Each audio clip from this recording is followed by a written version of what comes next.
Video में हम UP police के लिए जीके के बहुत ही इंपॉर्टेंट क्वेश्चन को करने वाले हैं। तो चलिए वीडियो को शुरू करते हैं। पहला क्वेश्चन है कि 18वीं शताब्दी के भारत में किसे कर्नल क्लाइव का सियार कहा जाता था। तो कर्नल क्लाइव का सियार जो है मीर जाफर को कहा जाता था। इसका विकल्प नंबर 3 राइट आंसर हो जाएगा। इसमें जो इम्पोर्टेंट पॉइंट है कि मीर जाफर को कर्नल क्लाइव का सियार कहा जाता था क्योंकि वह एक सैन्य जनरल थे जो ब्रिटिश ईस्ट इंडिया कंपनी के बंगाल के पहले आश्रित नवाब बने। और 1857 में प्लासी की लड़ाई के बाद नवाब मीर जाफर ने बंगाल के 24 परगना अंग्रेजों को और जंगली महलों से छोटी प्रशासनिक इकाइयों को भी प्रदान किया, जिसके परिणाम स्वरूप उन्हें कठपुतली नवाब के रूप में भी प्रचारित किया गया। और रॉबर्ट क्लाइव बंगाल प्रेसिडेंसी के पहले ब्रिटिश गवर्नर थे। इसके अलावा रॉबर्ट क्लाइव को व्यापक रूप से बंगाल में ब्रिटिश ईस्ट इंडिया कंपनी के शासन की नींव रखने का श्रेय दिया जाता था। और वह पहली बार अक्टूबर 1751 में फ्रेंच के खिलाफ कर्नाटक की राजधानी आरकोट की अपने वीरतापूर्ण रक्षा के लिए प्रमुखता से आए थे और इससे दक्षिण भारत में ब्रिटिश सत्ता स्थापित करने में मदद मिली। इसके अलावा लेफ्टिनेंट कर्नल के रूप में क्लाइव ने दिसंबर 1756 में कलकत्ता को नवाब सिराजुद्दौला से पुनर्प्राप्त करने के लिए भेजे गए अभियान की कमान संभाली। इसके अलावा अगला क्वेश्चन है कि निम्नलिखित में से कौन सी हवा बाकी से अलग है। पहला है चिनकू, दूसरा है फेन, तीसरा है सिरोको, चौथा है मिस्ट्रल। तो इनमें से जो है ये मिस्ट्रल जो है इन तीनों हवा में से अलग है, इसलिए इसका विकल्प नंबर 4 राइट आंसर हो गया। कह रहा है कि इंपॉर्टेंट पॉइंट इसका प्रश्न में दी गई हवाओं का विवरण निम्न अनुसार है। चिनकू गर्म और शुष्क हवाएं हैं जो रॉकी पर्वत के पूर्वी ढलान किनारे पर बहती है। और फेन आल्प्स में स्थानीय महत्व की एक गर्म हवा है और यह एक मजबूत झोंकेदार शुष्क और गर्म हवा है जो एक पर्वत श्रृंखला के किनारे पर विकसित होती है। और सिरोको एक भूमध्य गर्म हवा है जो सहारा से आती है और उत्तरी अफ्रीका और दक्षिणी यूरोप में तूफान की गति तक पहुंचती है। जबकि मिस्ट्रल ऐसी हवाओं को दिए जाने वाले स्थानीय नामों में से एक है जो फ्रांस के अल्प्स से भूमध्य सागर की ओर बहती है और यह अत्यधिक गति के साथ बहुत ठंडी और शुष्क हवा है।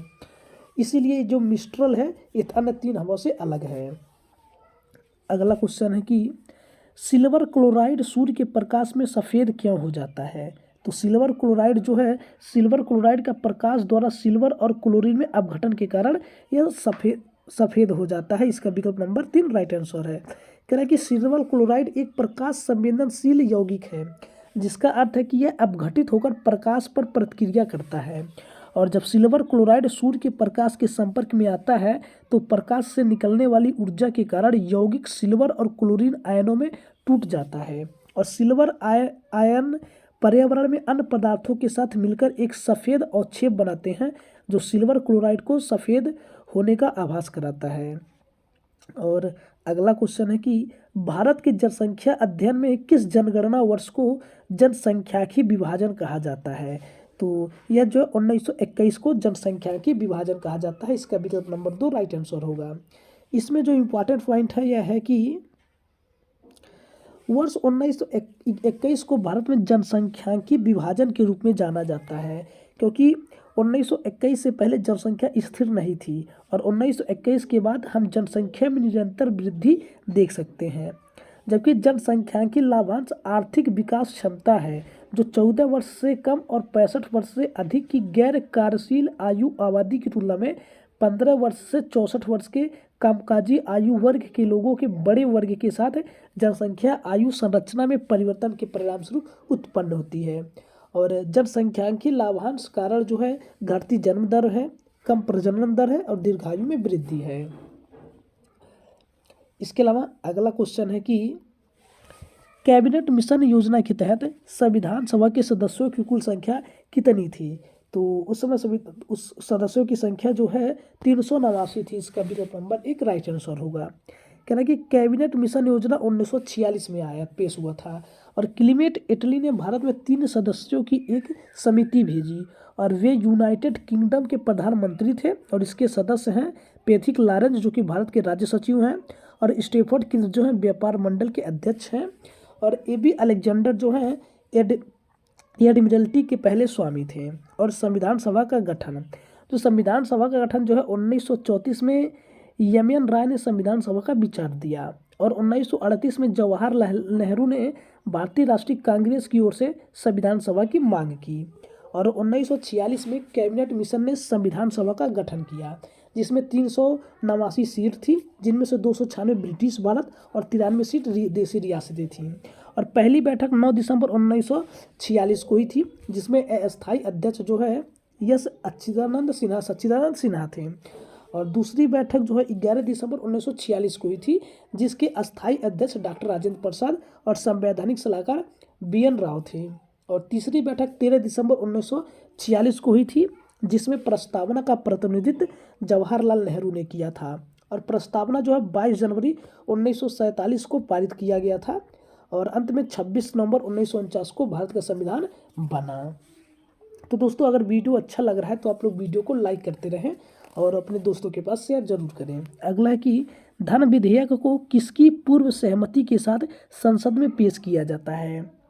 तो यह जो है राष्ट्रपति की पूर्व सहमति के बाद संसद में पेश किया जाता है। इसका विकल्प नंबर 2 राइट आंसर होगा। और इसमें जो इम्पोर्टेंट पॉइंट है कि भारत में धन विधेयक केवल भारत के राष्ट्रपति की पूर्व स्वीकृति के साथ संसद में पेश किया जा सकता है और भारत के संविधान के प्रावधानों के अनुसार धन विधेयक को ऐसे विधेयक के रूप में परिभाषित किया जाता है जिसमें कराधान, सरकार द्वारा धन उधार लेने या सरकारी खर्च के नियमन के प्रावधान होते हैं। और भारतीय संविधान का अनुच्छेद 110 धन विधेयक को परिभाषित करता है और धन विधेयक धन से संबंधित मुद्दों जैसे कराधान, सरकारी खर्च आदि से संबंधित है। और वित्तीय विधेयकों को अनुच्छेद 117A और 117(3) के अनुसार संभाला जाता है। और अगला क्वेश्चन है कि किस वेद में आर्यों के निवासी को आर्यव्रत कहा जाता है? तो यह जो है ऋग्वेद में कहा जाता है। इसका विकल्प नंबर 2 राइट आंसर है। कह रहा है कि वेद 4 प्रकार के होते हैं, ऋग्वेद, सामवेद, यजुर्वेद और अथर्ववेद। और प्राचीन भारतीय इतिहास के सर्वश्रेष्ठ स्रोतों में से एक वैदिक साहित्य है। वेदों ने भारतीय शास्त्र का निर्माण किया है। वैदिक धर्म के विचारों और प्रथाओं को वेदों द्वारा संहिताबद्ध किया गया है। कह रहा कि संपूर्ण पृथ्वी को भारतवर्ष कहा जाता था, लेकिन विशेष रूप से हिमालय पर्वत के दक्षिण में स्थित क्षेत्र को भारतवर्ष कहा जाता था। और भारत को आर्यव्रत अर्थात आर्यों की भूमि भी कहा जाता था। इसके अलावा अगला क्वेश्चन है कि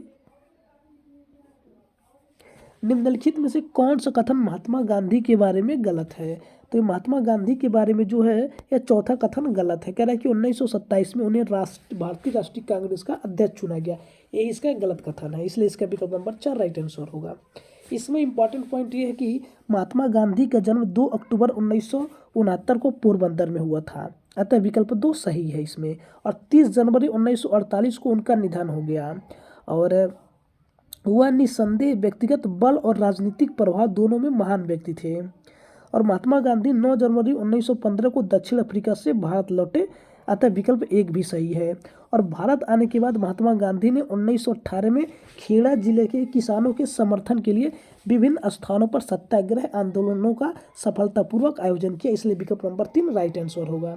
और गांधी गोपाल कृष्ण गोखले के अनुरोध पर 1915 में दक्षिण अफ्रीका से भारत लौटे आए और दक्षिण अफ्रीका से गांधी जी की वापसी को भारतीय राष्ट्रीय आंदोलन के भविष्य के विकास के लिए सही समय के रूप में देखा जा सकता है।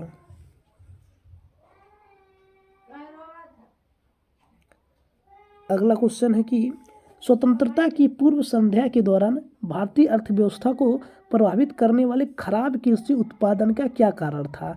तो उसमें खराब कृषि उत्पादन का कारण जो है अंग्रेजों ने कृषि पद्धतियों के लिए आधुनिक प्रौद्योगिकियों या सिंचाई उपकरणों या उर्वरकों को पेश नहीं किया, इसलिए इसका विकल्प नंबर 2 राइट आंसर हो जाएगा।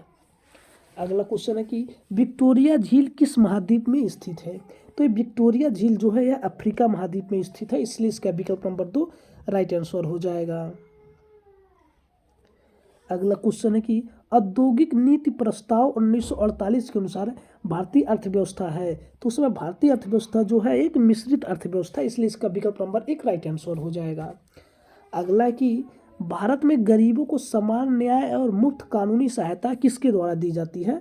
तो यह जो है राज्य के नीति निर्देशकता DPSP के द्वारा दी जाती है, इसका विकल्प नंबर 2 राइट आंसर होगा।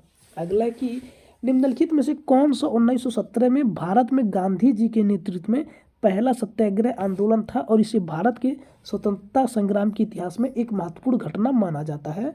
तो यह जो है चंपारण सत्याग्रह था। इसका विकल्प नंबर 2 राइट आंसर हो जाएगा। इसमें अगला क्वेश्चन है कि निम्नलिखित में से कौन सा सक्रिय ज्वालामुखी नहीं है।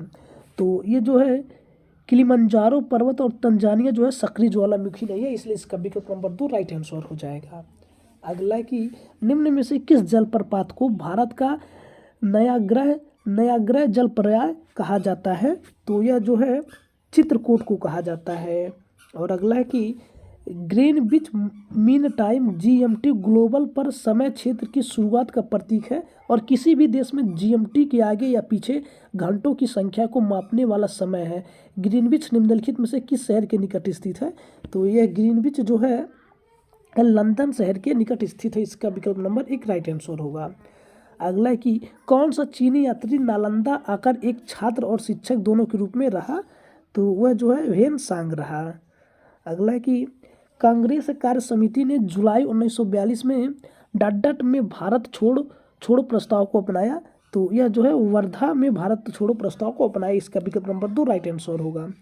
अगला है कि किसके शासनकाल में चंगेज खां सिंधु नदी के तट पर आया था। तो चंगेज खां जो है इल्तुतमिश के शासनकाल में सिंधु नदी के तट पर आया था। इसका विकल्प नंबर 1 राइट आंसर होगा।